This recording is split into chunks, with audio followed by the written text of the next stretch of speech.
In the year of 1947, the British decided to leave India, but just before they packed their bags, they had made India bleed even more by pushing it into a deadly civil war.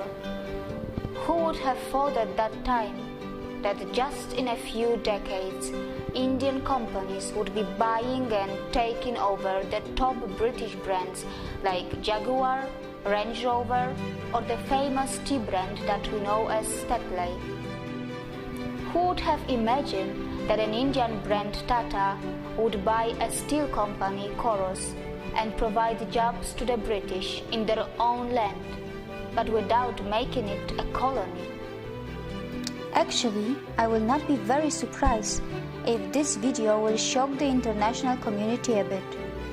When you hear the word India, the images that come to your mind are something like this. When the media in your country talks about India, they show you clips like this. But what they are not showing you, and what they are actually hiding from you, is that India also looks like this. Who could have thought a few decades earlier that the British government would be panicking and calling a special session of parliament when an Indian company Tata would decide to sell their brand Coros, which would be making thousands of British jobless?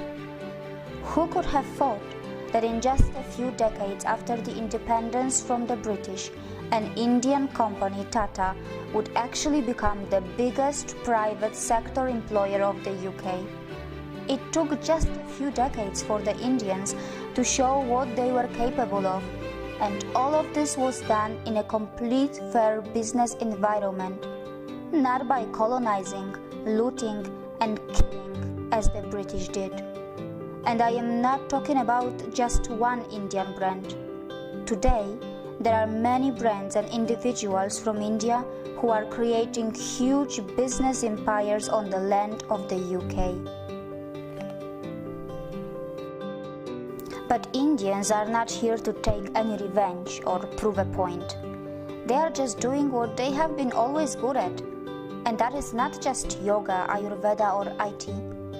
Indians, who are the masters of spirituality, are also masters in business. Indian economy has finally gained momentum, and mind you, it has not got to the fifth gear yet. Probably it is still in the second gear, but what is surprising that even in the second gear, it has already become the fastest growing major economy in the world, already taking over China in that regard. And India still has so much of unutilized potential which is lying in its reserves. Now let's talk about the major industries of India. IT sector. India is the world's largest sourcing destination for the information technology industry, accounting for approximately 67% of the 124 to 130 billion US dollars market. India ranks third among global startup ecosystems with more than 4,200 startups. Science and technology. India, a country which is a nuclear power, also ranks third among the most attractive investment destinations for technology transactions in the world.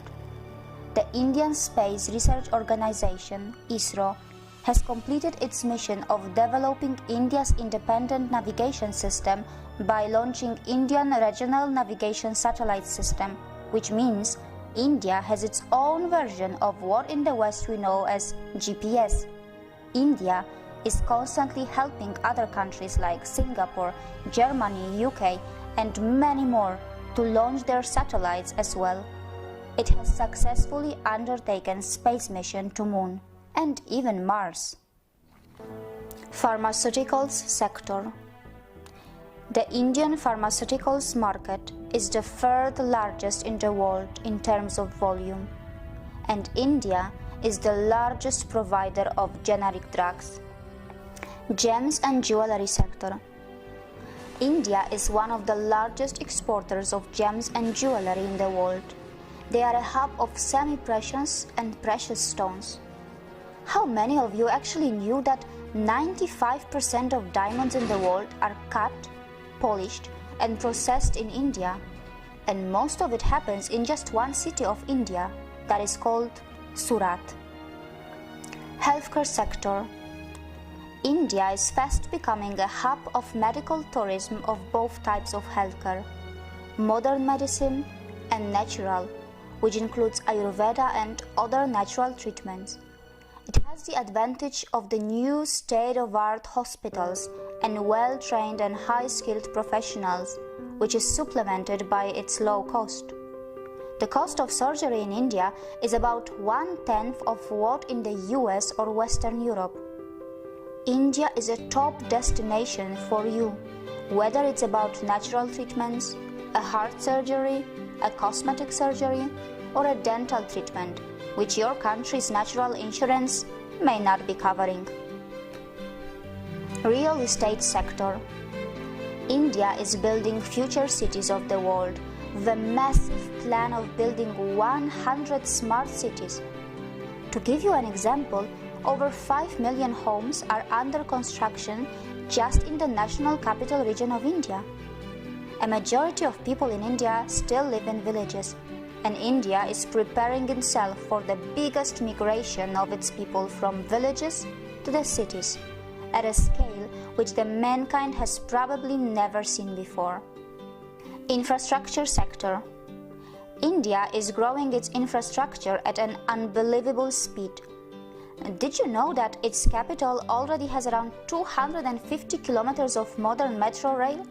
And it's going to add a few hundreds more, which is going to make it the biggest in the world, close to Shanghai. Almost all its major cities are seeing the rapid development of metro, and the construction of bullet trains connecting the major cities are underway too. Not just that, India is developing infrastructure in the other parts of the world and growing its influence by making ports and developing other mega infrastructure outside India too. Automobile sector. Apart from all the international companies which are lining up to make the most of India's automobile market, which is literally exploding, India's own brands are not far behind.